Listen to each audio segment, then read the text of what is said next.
साथियों नमस्कार। आपका स्वागत है आपके अपने YouTube चैनल विक्रम सर की क्लास में।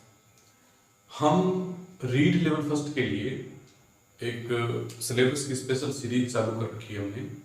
उसी के अंदर इसके 2 पार्ट हमने कर लिए, अब ये तीसरा पार्ट है और इसके अंदर हम कुछ खास टॉपिक लेके आ रहे हैं।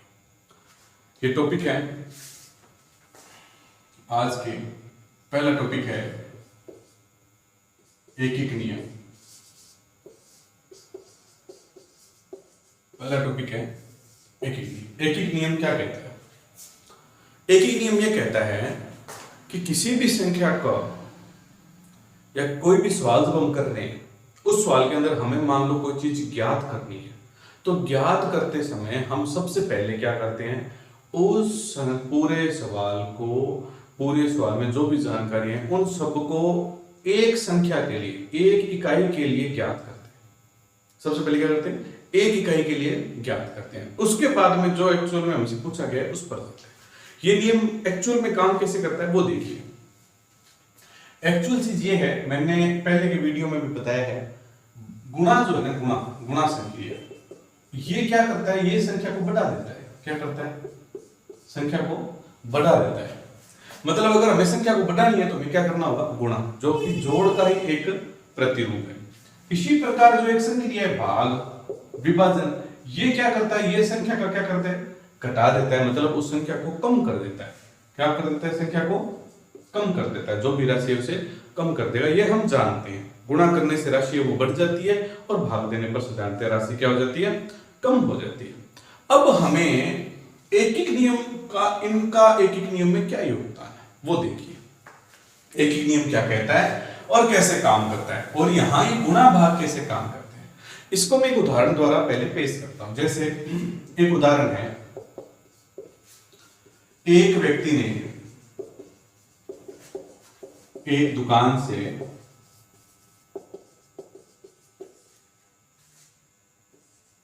40 रुपए में 5 पेन खरीदे।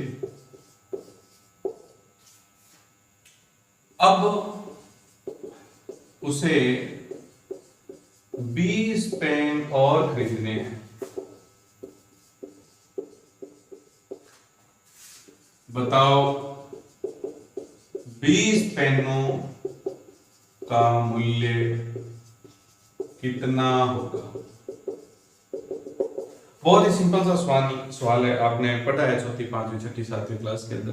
क्या प्रश्न है, एक व्यक्ति एक दुकान से पेन खरीदता है, 5 पेन खरीदे, 40 रुपए उसे दे दिए। अब वो 20 पेन और खरीदना चाहता है। अब हम क्या करें? ऐसे सवालों को करने के लिए सबसे पहले हम जाते हैं एक का मतलब कि हमारे पास उस व्यक्ति ने 5 पेन खरीदे थे और अब उसे कितने पेन खरीदने? 20 पेन। तो हम कहां से कहां पे जाएंगे कि 5 पेन का मूल्य जो भी रहा हो, हमें जाना है 1 पेन के मूल्य पर। 1 पेन का मूल्य कितना है, और उसके बाद हमें जाना है 20 पेन का मूल्य। अब देखो 5 पेन का मूल्य जो भी है, यहां दिया हुआ है 40 रुपए। कितने दिए हुए? 40 रुपए। अब ये बात तो हमें पता है ना कि अगर कोई 5 वस्तुएं जितने रुपए में आ रही है, एक वस्तु है, क्या वो उतने रुपए में आएगी? बिल्कुल नहीं, वह उससे कम रुपयों में ही आएगी। और कम करने के लिए हम कौन सी संक्रिया का प्रयोग करते थे? हमारे पास 2 संक्रियाएं थी, एक तो थी गुणा और एक थी भाग। हम कौन सी संक्रिया के द्वारा पैसों को कम कर सकते हैं? वो क्या है? भाग। तो हम यहाँ क्या करेंगे? भाग संक्रिया का प्रयोग करेंगे। देखो 40 तो यहां है ही लिखा, भाग किसका दे? जो पहले सवाल के अंदर दिया हुआ है, 40/5 रुपए। हम इसका भाग देंगे, उत्तर भी निकाल सकते हैं। 5 का 40 में भाग देंगे तो 8 रुपए आएगा, और हमें पता है 8 रुपए का पेन होगा। अब यहां ये जो सवाल है, यहां से जाके यहां सवाल, यहां ये सवाल हमारा खत्म हो जाता है। प्रथम स्टेज इसी खत्म हो जाती है। अब आती है दूसरी स्टेज। अब इसको तो भूल जाओ, अब इस सवाल को देखो। 1 पेन का मूल्य कितने का? 1 पेन का मूल्य हमें दिया हुआ है, 1 पेन की कीमत हमें दी हुई है, और हमसे कहा जाए एक से ज्यादा पेनों की कीमत क्या होगी। अब एक से ज्यादा 2 पेन, 3 पेन, 4 पेन, 5 पेन, जो भी पेन हैं वो एक से ज्यादा है, तो उनकी कीमत भी एक से ज्यादा होगी। एक पेन की कीमत से ज्यादा होगी। अगर एक पेन 10 रुपए का है तो 2 पेन 10 रुपए से ज्यादा के ही आएंगे सर, कम तो आएंगे नहीं। तो ज्यादा के लिए क्या करते हैं, कम के लिए हम भाग की संक्रिया प्रयोग में लेते हैं और ज्यादा के लिए गुणा की संक्रिया का प्रयोग करते हैं। तो अब देखो क्या करेंगे, एक पेन का मूल्य है 40/5 रुपए। अब हम गुणा करेंगे, कितने पेन चाहिए उसे, 20 पेन चाहिए, तो गुणा किसका करेंगे, 20 का। तो देखो 5 का 40 में भाग दिया, 8 रुपए गुना 20 मतलब 160 रुपए। 160 रुपए के 20 पेन आएंगे। तो ये है एकीक नियम। एकीक नियम क्या काम में आता है, एकीक नियम ये काम में आता है कि हमें गुणा और भाग संक्रिया द्वारा ये बात हमें पता है कि अगर हमें किसी संख्या को बढ़ाना है, ज्यादा की जानकारी लेनी है तो हम गुणा करते हैं, और कम की जानकारी लेनी है तो हम क्या करते हैं, भाग देते हैं। इस गुण धर्म का प्रयोग ये एकीक नियम में करते हैं। और एकीक नियम में क्या है, कोई भी हमें राशि दी हो, हमें जब भी पहला नियम हमारा लिया होगा, कोई भी राशि दी हो, हम सबसे पहले उसे किस पर लाएंगे, एक पर। चाहे वो पेन हो, चाहे कोई वस्तु हो, चाहे पैसा हो, हमें उस यूनिट को एक पर लाना है और उसके बाद में उससे बढ़ा के जो भी है उस पर लेके जाना है। जब एक पर लेके आएंगे, ज्यादा से कम पर लेके आएंगे तो भाग देंगे, और कम से ज्यादा पर जा रहे हैं तो हम क्या कर रहे हैं, गुणा कर रहे हैं। बिल्कुल साधारण सा नियम है और ये एकीक नियम कहलाता है। लगभग सवालों में ये प्रयोग में होता है एकीक नियम। इसको अच्छे से देख लेना, एकीक नियम को। एकीक नियम पर एक प्रश्न अवश्य आता है। कोई भी सवाल हो, अगर हमें ज्यादा कोई वस्तु का मान दिया हुआ है और हमें किसी और वस्तु का मान ज्ञात करना है, तो हमारे लिए बिल्कुल साधारण सा नियम है कि हम पहले एक पर जाएंगे और फिर एक से ज्यादा पर जाएंगे। जैसे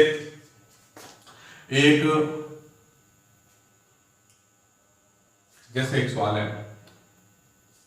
30 रुपए के 6 पेन आते हैं, ठीक है, तो बताओ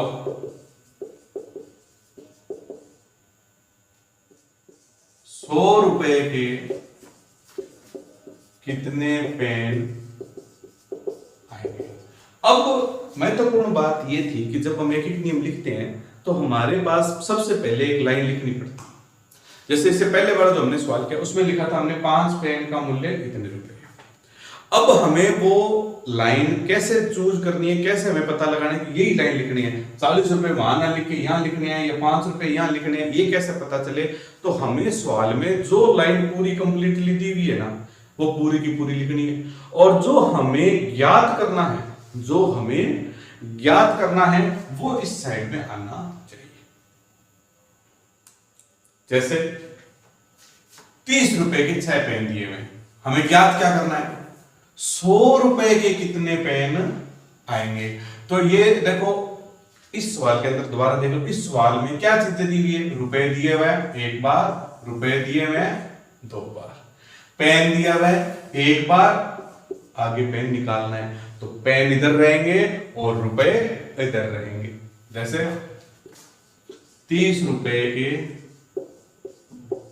पेन आते हैं, कितने पेन आते हैं, 6 पेन आते हैं, ठीक है। ये लाइन जो पहली लाइन दी हुई है। इसके बाद क्या करते हैं, एकीक नियम क्या कहता है, कोई भी राशि हो उसे सबसे पहले कहां लेके आना है, एक चीज पर। अब ये रुपए है तो 1 रुपए पर, 1 रुपए के पेन आएंगे, कितने पेन आएंगे 1 रुपए के।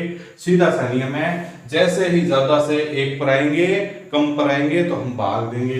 यहां संख्या जो है वो की वो पड़ी है और इस वाली संख्या का इसमें भाग देंगे, इधर वाली संख्या को नहीं छेड़ना है। ये हो गए कितने पेन।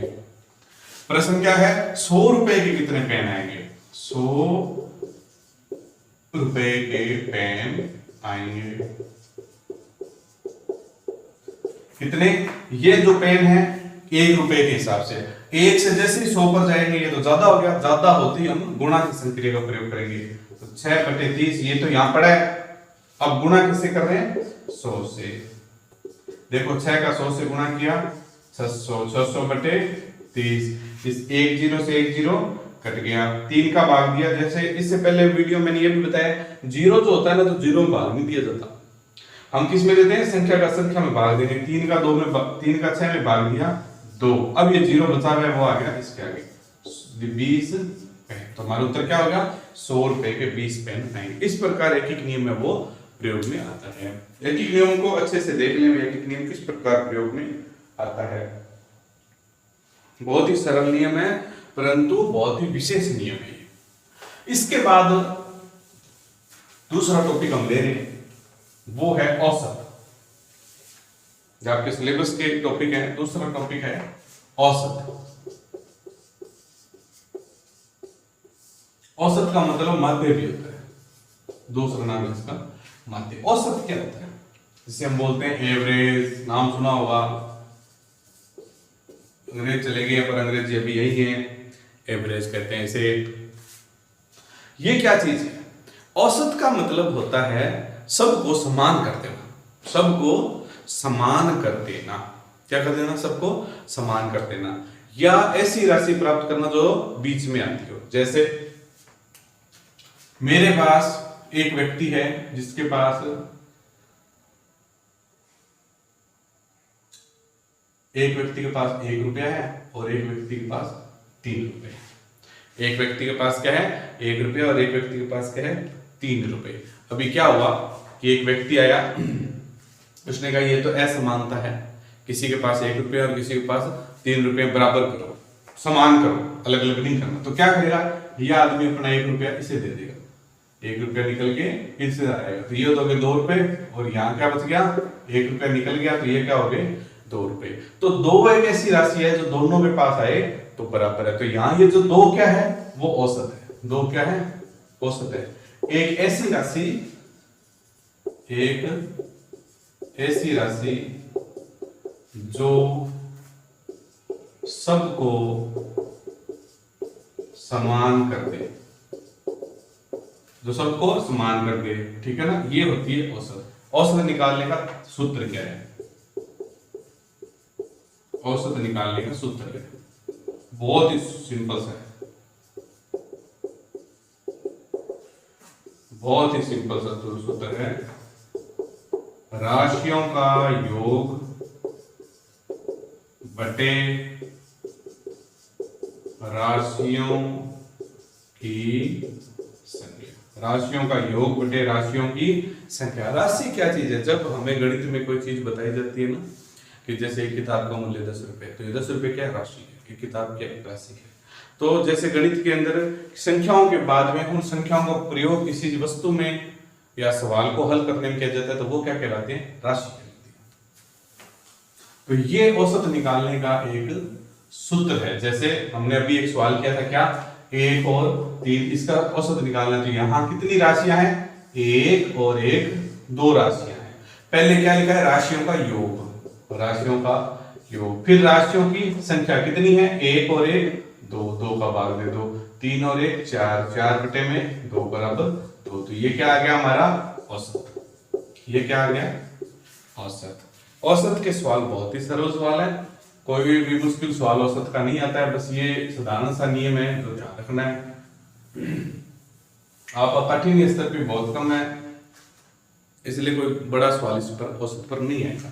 क्या सवाल आ सकते हैं, जैसे 10.2, 2.3, 4.5, 1.6 का औसत निकालिए। कितना छोटा सा सवाल है, ये छोटा सा सवाल। अब हमें अगर औसत निकालना आता है, ये सूत्र अगर हमें पता है तो हम इस सवाल को कर सकते हैं। अगर हमें सूत्र नहीं पता तो फिर हम सवाल नहीं कर सकते। औसत का सूत्र क्या है, सभी राशियों का योग। राशियां कौन कौन सी है, 1, 2, 3 और 4, ये राशियां हैं, इनका जोड़ और इन राशियों की संख्या 1, 2, 3, 4, इनका भाग। तो इनका जोड़ कितना हो जाएगा, 6 और 5 11, 11 और 3 14, 14 और 2 16, 16 का 6 ऐसा लगी, 1, 1 और 1 2, 2 और 4 6, 6 और 2 8, 8 और 10 18 दशमलव बटे 4। अब भाग देंगे हम, 4 चौके 16, 6 चौके 24 और 4 5 20। ये हमारा सॉरी, दोबारा भाग देते हैं। 4 चौके 16, 2 उधर दशमलव, 6 चौके 24 और 4 पंजे 20, 4.65। ये एक ऐसी राशि है, इन राशियों में 4.65 कैसे हो गया? हाँ 4.65 होगा ना। ये 10.2 है, ये 2.3 है, ये 4.5 और ये 1.6 है। 4.65 एक ऐसी राशि है जो इन सब को बराबर कर देगी। मतलब इस 10 में से कम करके इसमें जोड़ देंगे, कुछ कम करके इसमें से जोड़ देंगे, इन सबको बांट देंगे तो सबके पास 4.65 आ जाएगा। ये एक ऐसी राशि है जो सबके पास हो जानी चाहिए थी। औसत के इस प्रकार के सवाल आते हैं, कोई बड़ा मुश्किल सवाल औसत का नहीं आता है। बाकी इन सभी सवालों पर, जो भी टॉपिक हम डिस्कस कर रहे हैं, इन सभी पर एक सवालों की सीरीज है, वो भी है जो जारी कर देंगे हम, ताकि आपकी सवालों की सभी की प्रैक्टिस हो जाए। इसके बाद का एक टॉपिक और है, टॉपिक है प्रतिशत। टॉपिक क्या है? प्रतिशत। बहुत महत्वपूर्ण है। वैसे तो आपके सिलेबस में ये दिया हुआ नहीं है, परंतु ये टॉपिक कहीं भी आ सकता है। प्रतिशत क्या है? प्रतिशत का मतलब होता है 100 में से। इसमें से 100 में से भाई कोई भी हिसाब किताब करो और उसे 100 में कन्वर्ट करके देख लो। जैसे मेरे पास ये एक बच्चे के 200 में से 100 नंबर आए, एक बच्चे के 200 में से 100 नंबर आए और प्रश्न आया कि प्रतिशत ज्ञात करो। प्रतिशत ज्ञात करो, कितने प्रतिशत है? प्रतिशत का मतलब 100 में से कितने आए। 200 में से तो 100 है, पता है। अगर पेपर 100 का ही होता तो कितने आते? तो देखो इसमें 2 का भाग दे देंगे तो क्या आ जाएगा? 100। तो 100 में से कितने होंगे? इसमें 2 का भाग दे दो 50। तो बताने के लिए, दिखाने के लिए उसको इस चिन्ह द्वारा प्रदर्शित किया जाता है। ये जो चिन्ह है ये प्रतिशत का चिन्ह है, 50%। 100 में से अगर कोई भी राशि उसे 100 में अगर कन्वर्ट कर दिया जाए तो जो उत्तर वो आएगा प्रतिशत में आएगा। अब इन सवालों में क्या पूछा जा सकता है? क्या पूछा जा सकता है? क्या महत्वपूर्ण चीज पूछी? बहुत ही सरल। क्या? प्रतिशत ज्ञात करना। प्रतिशत ज्ञात करना, बस यही सवाल है। कैसे? 40 का 20%, 40 का 20%, 30 का 60%, 90 का 40%, 2/5 का 50%। देखो 4 सवाल हमने लिख दिए। अब इन सवालों को हल कैसे करना है वो देखिए। ये जो 4 सवाल है इनको हल कैसे करना है वो हम देखेंगे। इनको हल कैसे करना है? जैसे 40 का 20% है। देखो का जो शब्द होता है ना, ये का, ये बहुत काम की चीज होती है। का मतलब अगर मैं गणित के रूप में बताऊं ना, भाई गणित के रूप में इसे कैसे हल करते हैं? का मतलब है गुणा करना। का मतलब क्या है? गुणा करना। अब देखो ये जो प्रतिशत का निशान है, अगर ये लगा हुआ है और इसको हटाना है तो 100 का भाग देना पड़ेगा। क्या करना पड़ेगा? 100 का भाग देना पड़ेगा। 40 का 20%, 40 का मतलब गुणा 20% का मतलब 20/100। अब देखो यहाँ प्रतिशत का निशान है क्या? नहीं है। ये प्रतिशत का निशान हटाना है तो भाग किसका देना है? 100 का देना है। 100 में से इस 20% का मतलब क्या है? 100 में से 20। इसी प्रकार ये 30 का प्रतिशत निकालना है, 30 गुणा 60/100। 90 का 40%, 90 गुणा 40/100। इसी प्रकार 2/5 का 50%, 2/5 गुणा 50/100। इसको हल कर लो। देखो ये 1 0 है, इसे 1 0 कट गया, इसे 1 0 से 1 0 कट गया। 4 का 2 से गुणा 8। यहां प्रतिशत का निशान नहीं आएगा क्योंकि प्रतिशत का निशान हमने हटा दिया है। 30 का 60%, देखो इन 2 0 से ये ऊपर वाले 2 0 कट के 6 दिया 18। यहां पर इन 2 0 से ये 2 0 कट के 9 चौके 36। यहां पर क्या है? इस 1 0 से ये 1 0 कट गया, इस 5 से ये 5 कट गया। तो उत्तर क्या आया 2/10। अब हम इसका और भाग दे सकते हैं, 2 एकम 2 और 2 पंजे 10, तो उत्तर आया 1/5। देखो 2/5 का 50%, 100% होते हैं, 100 का 50% मतलब क्या हो गया आधा, इसका आधा क्या होगा 2 में इसमें भाग दिया 2 का और 1/5। तो ये चीज ध्यान रखेंगे। पहली चीज प्रतिशत ज्ञात करना, किसी संख्या का प्रतिशत ज्ञात करना। अब प्रश्न चेंज हो रहा है, देखो प्रतिशत सवाल में दिया हुआ है, इस प्रतिशत का चिन्ह हटाया है तो फिर 100 का भाग दिया है। अगर चिन्ह हटाना लगाना है, अगर चिन्ह लगाना है सवाल में, चिन्ह दिया हुआ नहीं है, चिन्ह लगाना है तो 100 का गुणा कर देंगे। यहां क्या किया 100 का भाग दिया, उसके बाद क्या करेंगे 100 का गुणा। कैसे करना है वो देखो।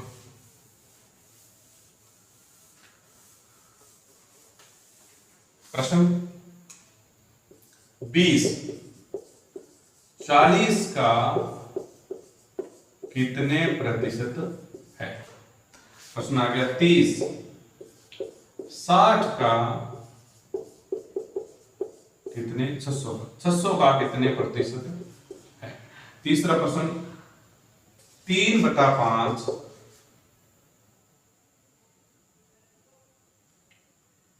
6/10 दिया, 6 के अलावा हम कर देते हैं, चलो 6/10, 6/10 का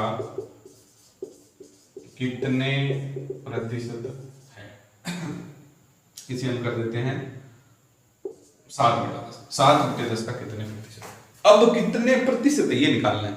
इसमें सवाल के अंदर कहीं भी इस सवाल में प्रतिशत नहीं दिया।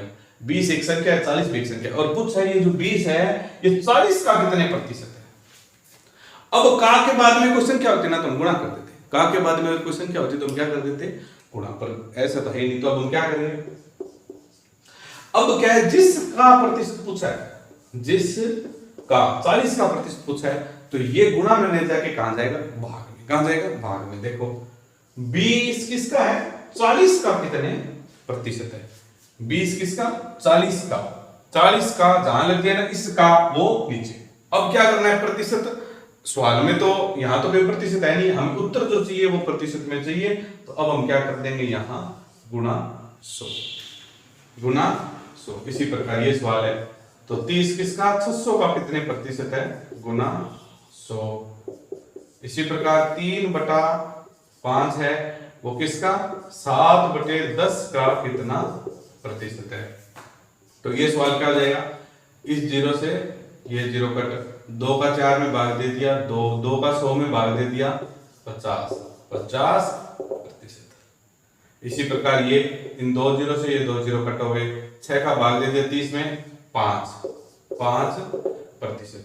यहां जो ये सवाल है इसे हम लिखेंगे 3/5, ये 10 है वो 5 चला जाएगा ऊपर, और ये नीचे वाले नीचे रहेंगे, ये 5 नीचे आ जाएगा, ये नीचे आ जाएगा, ये बार बार वाले ऊपर आ गए 10/7 और गुणा 100, तो 5 का भाग दे दिया 2, उत्तर क्या आया यहाँ 600/7%, या इसमें भाग दे। इस प्रकार के हमें ये सवाल है करने हैं। ये 2 ही प्रकार के सवाल है जो पूछे जाते हैं, और कोई प्रतिशत प्रकार सवाल नहीं आता है। प्रतिशत के बाद में जो सवाल है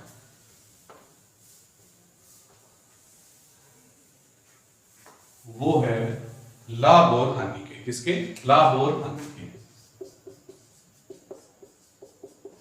लाभ और हानि। सरल सी बात है, देखो बहुत ही सरल सी बात है। पहली चीज जब भी हम कोई भी वस्तु है ना उसका एक मूल्य होता है।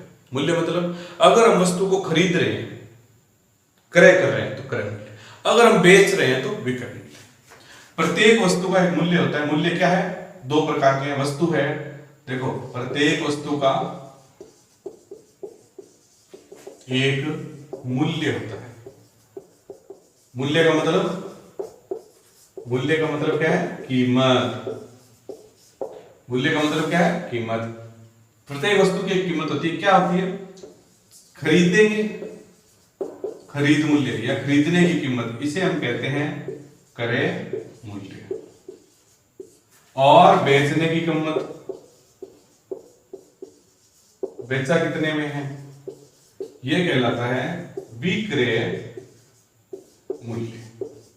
2 प्रकार के मूल्य होते हैं, क्रय मूल्य और विक्रय मूल्य, इनको शॉर्ट फॉर्म में ऐसे भी लिखते हैं क्रय मूल्य और इसे लिख देते हैं विक्रय मूल्य। अब देखो साधारण सी बात है, हम बाजार गए 100 रुपए की एक चीज खरीद ली, 100 रुपए की एक चीज खरीद ली और वो 100 रुपए की चीज जो हमने खरीदी है, 100 रुपए की एक चीज क्या है खरीद ली और उसको बाजार में 120 रुपए में बेच दिया। 100 रुपए में हम खरीदा और 120 रुपए में बेच दिया, हमें फायदा हुआ कि नुकसान? श्योर सी बात है, हमने तो 100 ही रुपए लगाए थे पर हमें मिल कितने रहे हैं वापस? 120 रुपए, 20 रुपए हमें एक्स्ट्रा मिल रहे, तो वो क्या कहलाएगा? वो कहलाएगा लाभ। तो इसमें हमें क्या हुआ? लाभ। कैसे निकाला हमने लाभ? 120 में से 100 रुपए घटाए और हमारे 20 रुपए का लाभ हो गया। ये 120 रुपए क्या है? ये है विक्रय मूल्य। ये 100 रुपए क्या है? ये है क्रय मूल्य। इसका मतलब हमारा नियम क्या हो जाएगा कि लाभ बराबर क्या होता है? विक्रय मूल्य। हमने बेची कितने की है, उसमें से क्रय मूल्य घटा दो तो हमें क्या मिल जाएगा? लाभ हो जाएगा, फायदा हो जाएगा। अगर हम बेच रहे हैं ज्यादा कीमत में तो ही फायदा है, हमने खरीदी 100 की है और 80 रुपए में बेच रहे हैं तो हमें फायदा नहीं होगा। लाभ कब होगा? जब हम ज्यादा में बेचें, और घटाव किसका करना है? ज्यादा में से कम का। अभी हानि कब होगी? हानि, नुकसान कब होगा? जब हम ज्यादा में तो खरीदें और कम में बेचें। मतलब हानि कब होगी? जब हम किसी वस्तु को 100 रुपए में तो खरीदें और 80 रुपए में बेच दें। बेचने वाली कीमत अगर कम है तो हमारा नुकसान होगा, तो यहां बेचने वाली घट रही है तो हमारा नुकसान है। अगर खरीदने वाली कीमत कम है तो हमें फायदा होगा। तो ये डिपेंड करता है किस कीमत को हम यहां लिख रहे हैं, उससे हमें लाभ और हानि का पता चल जाता है। ये साधारण सवाल है, लाभ और हानि। अब प्रश्न मिक्स रूप में दिए जा सकते हैं, साधारण लाभ और हानि पूछा जा सकता है। इसमें एक चीज और मैं बता देता हूं जो इसमें पूछा जा सकता है, लाभ या हानि प्रतिशत। लाभ या हानि प्रतिशत। जब फायदा और नुकसान चेक करते हैं ना, कितने रुपए का फायदा हुआ, कितने रुपए का नुकसान हुआ, तो विक्रय मूल्य में से क्रय मूल्य घटा देते हैं या क्रय मूल्य में से विक्रय मूल्य घटा देते हैं। परंतु जब सवाल में आ जाता है प्रतिशत, प्रतिशत ज्ञात करो, तब हमारे पास दो ऑप्शन है। क्या? भी लाभ हो गया वो हमें पता है, हानि होगी वो तो हमें पता है कितने रुपए की, परंतु प्रतिशत ज्ञात करते हैं तो हमें एक संख्या का भाग देते हैं। नीचे एक संख्या होती है, जैसे 20 का 40 का कितने प्रतिशत है, वैसे लाभ और हानि है पर ये किसके प्रतिशत है, तो वो हमें एक राशि निकालनी पड़ेगी। वो राशि क्या है? क्रय मूल्य। ये लाभ या हानि जो प्रतिशत है वो हमेशा क्रय मूल्य, क्रय मूल्य का मतलब खरीदी हुई कीमत पर ज्ञात किए जाते हैं। क्रय मूल्य पर ही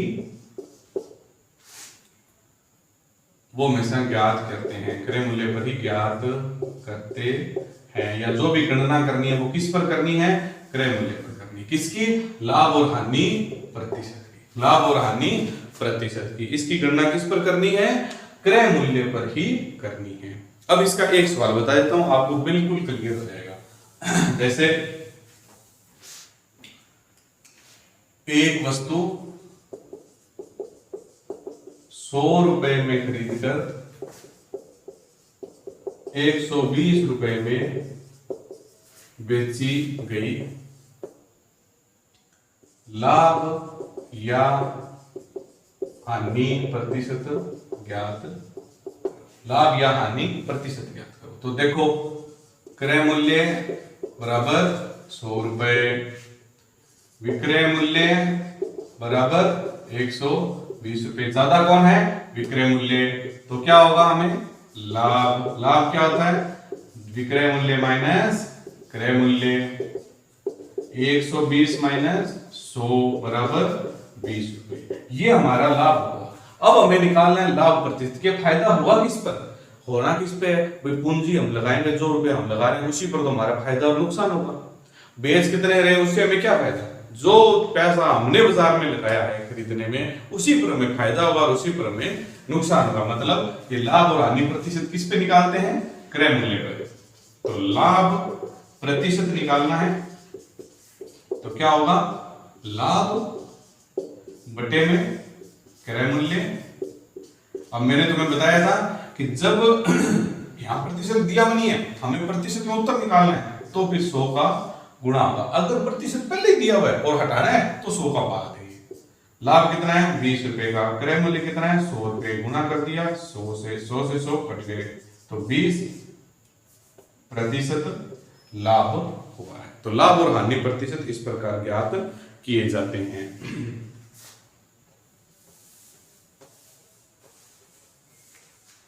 लाभ हो चाहे हानि हो, दोनों किस पर ज्ञात किए जाएंगे? क्रय मूल्य पर ही ज्ञात किए जाएंगे। इसके बाद एक टॉपिक और है, वो है सरल ब्याज।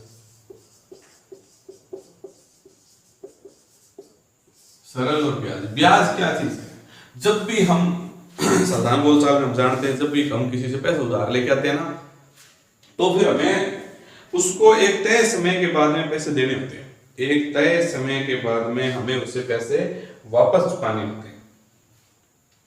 जब भी हम किसी से पैसे उधार लाते हैं तो एक तय समय के बाद में हमें उससे पैसे वापस चुकाने होते हैं। परंतु हम जब वापस पैसे चुकाते हैं तो जितने उससे पैसे लाए थे सिर्फ उतने नहीं चुकाते, बल्कि उससे थोड़े से रुपए ज्यादा चुकाते हैं। जितना हमने लिए उस पर थोड़ा सा एक्स्ट्रा पैसा जोड़ के और उसे दिया जाता है। वो जो एक्स्ट्रा पैसा है वो कहलाता है ब्याज। वो क्या कहलाता है? ब्याज। अब उस पैसे का हिसाब किताब कैसे करेंगे, कितने रुपए लेंगे, उसकी दो विधियां, एक तो सरल ब्याज और एक है चक्रवर्ती ब्याज। आपके सिलेबस में दिया हुआ है सरल ब्याज, तो सरल तरीके से निकाला जाएगा। इन सवालों में हमें कुछ चीजें याद रखनी है, जैसे जो पैसा हम ला रहे हैं, दे रहे हैं, वो है धन। कौन सा है? धन। अब जो पैसा उधार लिया जाता है वो कहलाता है मूलधन। ये क्या है? उधार लिया या दिया गया पैसा, दिया गया धन। या तो उधार हम ले या उधार किसी को दें, ये दोनों ही क्या है? मूलधन है। इसके बाद में हमें समय दिया जाता है। क्या दिया जाता है? समय। वो महीनों में हो सकता है, दिनों में हो सकता है, और या फिर वर्षों में हो सकता है। ठीक है, हमें ज्यादातर काउंट किसमें करना है? वर्षों में। उसके बाद में होती है दर। ये होती है प्रतिशत में। किसमें? प्रतिशत में। और ये समय के आधार पर होती है। दर है वो क्या हो सकती है? वार्षिक हो सकती है, साल की हो सकती है, अर्धवार्षिक हो सकती है, या त्रैमासिक हो सकती है, मतलब 3 महीने की हो सकती है, इस प्रकार की होती है। या मासिक हो सकती है, कोई भी दर हो सकती है, कोई भी दर हो सकती है। ये दर होती किसमें है? प्रतिशत में होती है। अब ये सारा मिला के हमें निकालना होता है ब्याज क्या है? मूलधन के अलावा चुकाई गई रकम या धन। जो हमने मूलधन लिया है या दिया है उसके अलावा जो पैसे दिए गए हैं वो है ब्याज। और एक होता है मिश्र धन। मिश्र धन क्या होता है? चुकाया गया धन। चुकाया गया धन। ये क्या कहता है? ये कहता है जितना तुम्हारा मूलधन है उसमें ब्याज जोड़ के दे दो तो हमारा क्या आ जाएगा? मिश्र धन आ जाएगा। ये 4-5 टर्म है, ये पता होना चाहिए। अब मूलधन को ना अंग्रेजी में बोलते हैं प्रिंसिपल। समय टाइम, दर रेट, ब्याज यह इंटरेस्ट कहलाता है ब्याज, परंतु हम सरल ब्याज कर रहे हैं तो सिंपल इंटरेस्ट। और मिश्र धन टोटल रकम होती है, कंपाउंड मनी। क्या कहलाती है? Compound money. अब इस सवाल को ज्ञात करते समय कैसे करना है वो देखो। एक छोटा सा सूत्र है, मैं बोलता हूं, अगर आप इनको याद हो जाए तो बहुत अच्छी बात है। सरल ब्याज का सूत्र। सरल ब्याज का सूत्र क्या है? PRT बटा PRT बटे 100, PRT बटे 100, PRT बटे 100। किसका? ब्याज का। किसका? ब्याज का। कैसे? P क्या है? मूलधन। आर क्या है, दर, टी क्या है, समय, और भाग किसका दे रहे हैं, 100 का। 100 का भाग क्यों दे रहे हैं, 100 का भाग इसलिए दे रहे हैं कि रेट किस में होती है, प्रतिशत में। रेट किस में होती है, प्रतिशत में। प्रतिशत का निशान तो हमें हटाना है, तो 100 का भाग देना पड़ेगा। अब इसका एक सवाल करते हैं, इससे आपको समझ में आ जाएगा।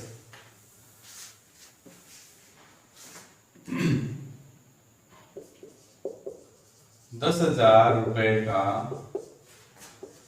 3 साल का 10%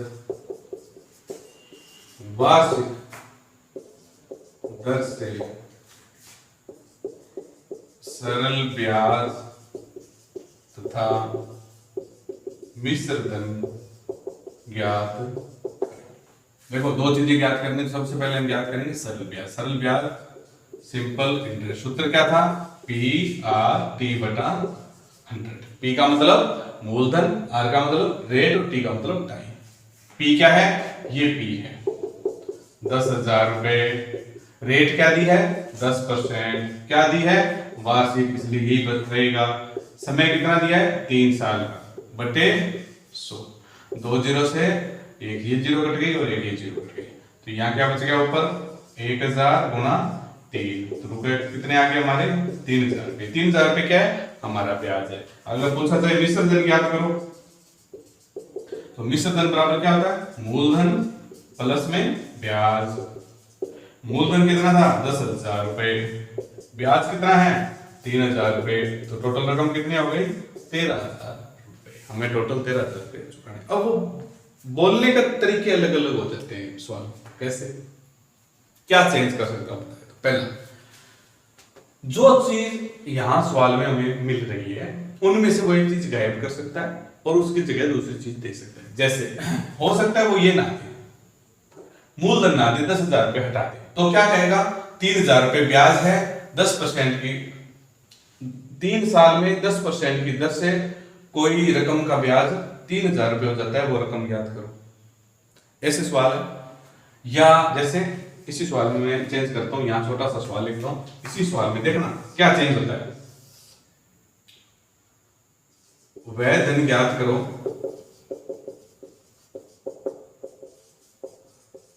जिसका ब्याज 3 साल में 10% वार्षिक की दर से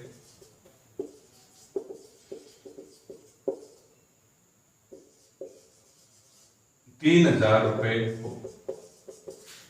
वह धन ज्ञात करो जिसका ब्याज 3 साल में 10% की दर से 3,000 रुपए हो। तो देखो क्या नहीं दिया, 10,000 रुपए गायब कर दिए, बाकी सारी चीजें दे दी। सूत्र यही है, सिंपल इंटरेस्ट बराबर P/T/100। अब इसमें दिया हुआ क्या है वो चीज रखेंगे, ब्याज दिया हुआ है 3,000 रुपए, P प्रिंसिपल नहीं दिया, P का P लिख दिया, R दी हुई 10%, टाइम कितना दिया हुआ है, 3 साल बटे में 100। तो देखो जो चीज हमें पता है वो एक साइड में, जो नहीं पता वो दूसरी साइड। जो हमें पता है चीज वो एक साइड में और जो नहीं पता वो दूसरी साइड में। ये कहलाता है पक्षांतरण। पक्षांतरण का एक नियम होता है, अगर सवाल गुणा का है तो जैसे बराबर का चिन्ह क्रॉस करके दूसरी साइड में जाएगा तो भाग में चला जाएगा। अगर वो जोड़ हो रहा है तो बाकी हो जाएगी। संक्रिया बदलती है, गुणा संक्रिया भाग में, योग संक्रिया घटाव में, घटाव संक्रिया योग में, भाग संक्रिया गुणा में, एक दूसरे। अब देखो यहां में ज्ञात क्या करना है, P, तो हम यहां इस साइड में P रख लेते हैं। यहां 3,000 तो पड़ा ही था। अब सबसे पहले देखो इस P के साथ गुणा में क्या है, 10 और 3 है, ये गुणा वाली संख्या इधर आएगी तो ये हो जाएगी भाग हुई। ये दोनों संख्या जो यहाँ गुणा हो रही थी यहां चलेगी नीचे, जहां ऊपर थी कहां चलेगी नीचे, ये भाग में था नीचे था, तो ये कहां चला जाएगा ऊपर। अब देखो इस 10 से ये 0 कट गया, अब दो संख्या बच गई 3,000 गुणा 10, तो ये हो गए 30,000। इसमें 3 का भाग दे दिया, उत्तर आ गया 10,000।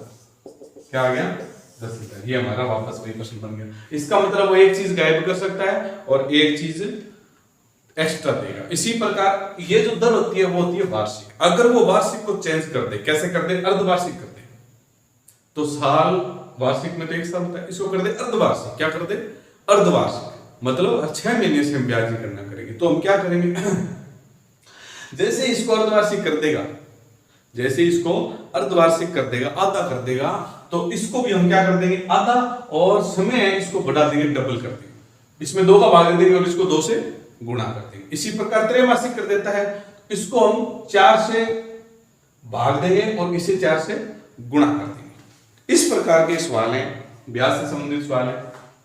अब हम आप लोग ब्याज से संबंधित जो सवाल हो वो हल करें, ब्याज से संबंधित सवालों को हल करें।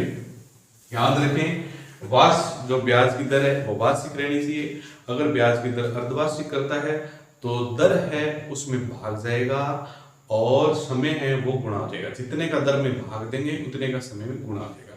वार्षिक 1 साल की है, अर्धवार्षिक का मतलब 2 टुकड़े हो गए 6 महीने के, तो 2 का भाग दे देंगे दर में, दर आधी हो जाएगी, समय को डबल कर देंगे, जितना भी समय दिया हुआ उसको 2 से गुणा कर देंगे। इसी प्रकार त्रैमासिक पूछ लिया जाए, त्रैमासिक का मतलब 3-3 महीने के जोड़े, तो 1 साल में से कितने जोड़े हो गए, 4 जोड़े, तो हम 4 का भाग देंगे दर के अंदर और 4 से समय को गुणा कर देंगे।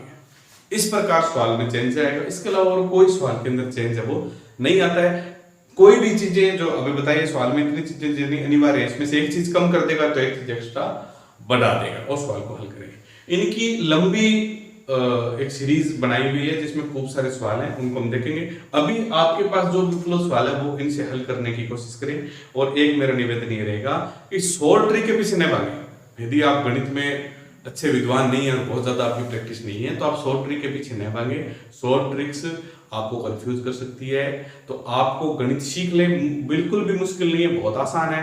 आप 2-4 दिन भी गणित की प्रैक्टिस करोगे तो आपको गणित आ जाएगी और आराम से सवाल हल करने पर आपसे सवाल हल हो भी जाएगा।